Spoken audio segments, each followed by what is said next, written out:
Good day everyone! Welcome back to my cooking vlog. So for today's video, mag-garlic pepper beef ta. So, manundog ta sa recipe sa Jollibee sa una. Karon, wala na. Kay, sa una ra gani, so baw nila sa ilang rason, nga nung gihawa ni nilang ilahang recipe nga. Lami man unta ni. Okay, lami ni nga mino. Unja, pasag di na laman tong Jollibee, kay di na laman ta mangialam nila. Ang importante karon magluto ko, di ba? So karon, ako na mismo ang maghurim-hurim kaya crave man tag lami ron unja naputay gusto di ba ug natay gusto pangitaan jud na natog paagi bahalag apiki sa budget para laman natay kanon nga lami og naputay ika-post nga lamion kay hambugira man ta, okay? So una sa tanan, kinahanglan jud nato ang beef kay mao ni ang pinaka-importante. Butangan dayon og tuyo, paminta, asukal, ahos ug di nato daghanon kay di man ta kwartaan no, kalma sa diha. Kay i-marinate sa pud ni una unja pahumuko na diretso. Syempre ato nang pahumukon kay aron makadot pod ang atong senyora sa karne. Once nahumok na sama sa imong naong kahumuka, grabe oy, floppy. So, sa pikas kaha na pudta kay aron daghan mig hugason para magamit pod ang among daghang barita nga pang dishwashing kay mo reklamo man ang among kabataan nga walay hugason mao nang daghanon natog kaha ang gamiton. So butangan na natog butter. Unya, ano to? Asala ko. So butangan na nag butter para humot jud siya.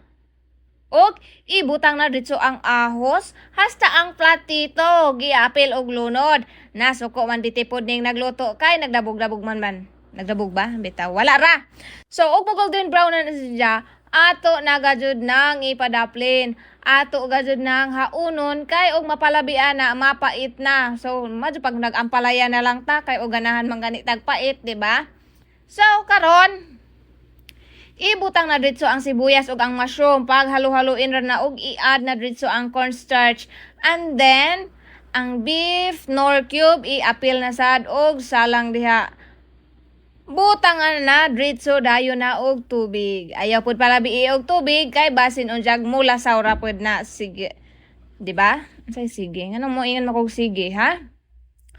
Og isunod na nato ang pinahumok nga karning baka. Pag halu-haluin ra na kay while laing nga stepping na magkuraw-kuraw ra og ibutang na nato ang giprito na ahos, di ba? Lami na kaadjug forma.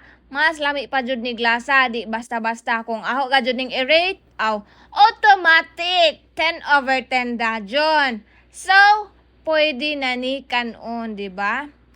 Pero, magpa-video pa ko na si Earl dyan kay aron daw ingnon nga si Jai galuto.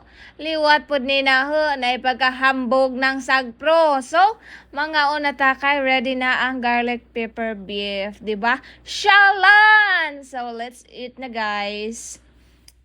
So, thank you for watching. Pero, continue ha sana tanaw kay nagmukbang pa ko, okay? Pero, gamay naman na. Thank you for watching guys. So, don't forget to like, comment, and follow for more cooking videos. Pinangga mo ha, kagikisan jud mo pirmi. Basi guay nagkiss ninyo, isa pa.